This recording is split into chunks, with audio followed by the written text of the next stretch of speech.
What's up? Dr. Chad with Energy Physio, and we are here today with your spine, okay? Now, we primarily work with more of the chronic side of pain and really with people who are lifting weights, running, cycling, really active people.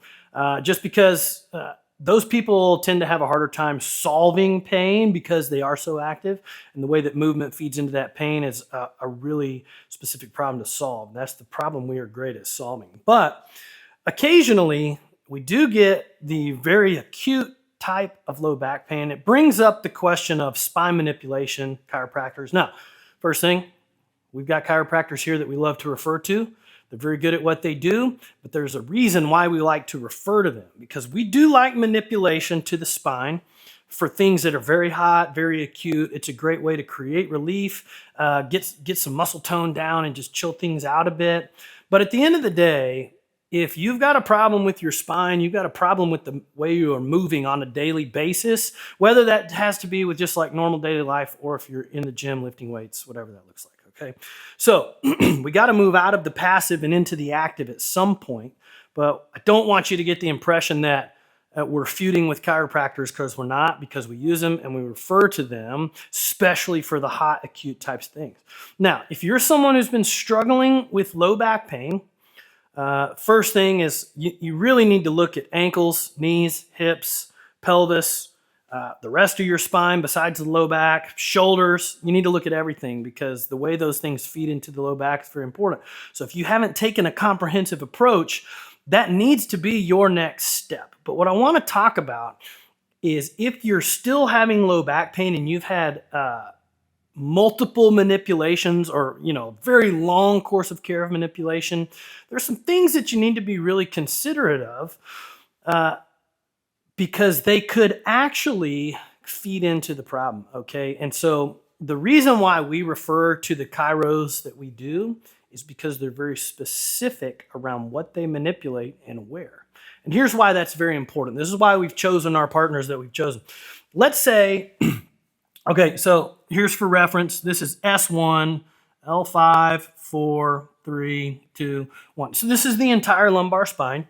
And now let's say that you've got a problem between L4 and L5. Okay, that's great.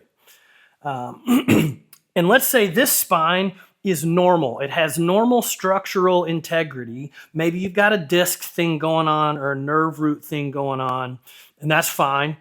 But there's no structural changes, what would be called like a spondylolisthesis, which is where 4 would be sitting forwards on 5. And so it would actually look like it's up here, right?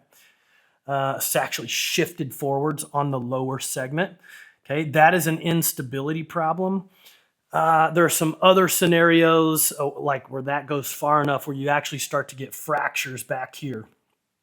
Scotty dog fracture, if you've heard of that. There are other types of instability in the spine. One that's very, very common is just the fact that, each segment has ligaments that go from, L1 to 2, 2 to 3, 3 to 4, 4 to 5, 5 to S1, and so on. And as the disc space starts to decrease, okay, those ligaments go on slack. It creates an instability because the height of the disc is decreasing, all right? So here's something that can kind of creep up on you if you're not paying attention and keep you stuck in a pain cycle, is let's say that this segment is normal, this one's normal, this one's normal, this one is unstable, and this one is normal.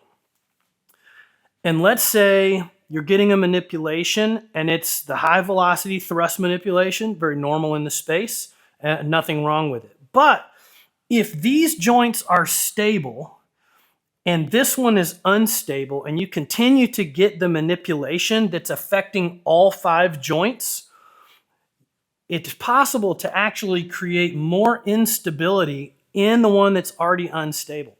By the nature of instability, it has too much motion already. And so if the other segments have normal integrity and they're stable, they're going to manipulate like normal, but the one that's unstable is actually going to have more motion applied to it because of the nature of the instability. So If you've been doing that for a long time and you're not getting better, a couple things to think about is, do I have an instability in the spine that needs to be addressed with some other type of approach? And have I had the comprehensive look at my whole body to figure out why is this thing happening in my spine? Because remember, if you have a disc herniation, the disc herniation is not the root cause of your pain. The root cause you have to answer with this question: why do I have a herniation in the first place? Okay, or this could be nerve root impingement. Okay, why do you have nerve root impingement in the first place? These things are created biomechanically through movement patterns that you have throughout your day. Okay, if you sit all day and you get stiff in the front, and then you go to stand up and it creates a lot of anterior tilt in your pelvis. Anterior tilt in the pelvis is a lot of extension in the spine. That creates extension sensitivity. Okay, this is very common stuff. And extension sensitivity is most often associated with nerve root impingement. Okay, we won't go into the details of that. Similarly, if you spend a lot of time bending over and flexing and you allowed the back to arch this way, it creates a lot of pressure this way on the disc. It's a very common mechanism for disc herniations. If you do that repeatedly over enough time, that's called a flexion sensitivity, most commonly associated with disc herniation. But what you're going to see is that the root of these things are lifestyle that create stiffness, that force your body into positions that it doesn't tolerate as well, or just moving in ways that create additional stress on your body. Now, at the end of the day, sitting's not going anywhere. Okay, but you can have a strategy to break your body out of the seated position so that when you stand, when you move, when you're active, it's not applying additional stress to the low back into extension. Okay, similarly, if you're moving like this, there's only two reasons why people move the way they move. It's because they don't know what the correct way to move is, or they've got physical limitations somewhere in their body that force them to move that way. All right, so squatting down, as soon as the ankles run out of room and they get stiff and don't have any motion left, your spine is going to do something to compensate for the lack of ankle mobility. Same thing with the hips, same thing with the shoulders, okay? This is why it's important to zoom out, see what's going on with the rest of your body, how is that showing up in your movement, so that you can know what to zoom in on and attack that so you can change the way you move. Because remember, if you don't change the way you move, it won't change the way you feel. See you later.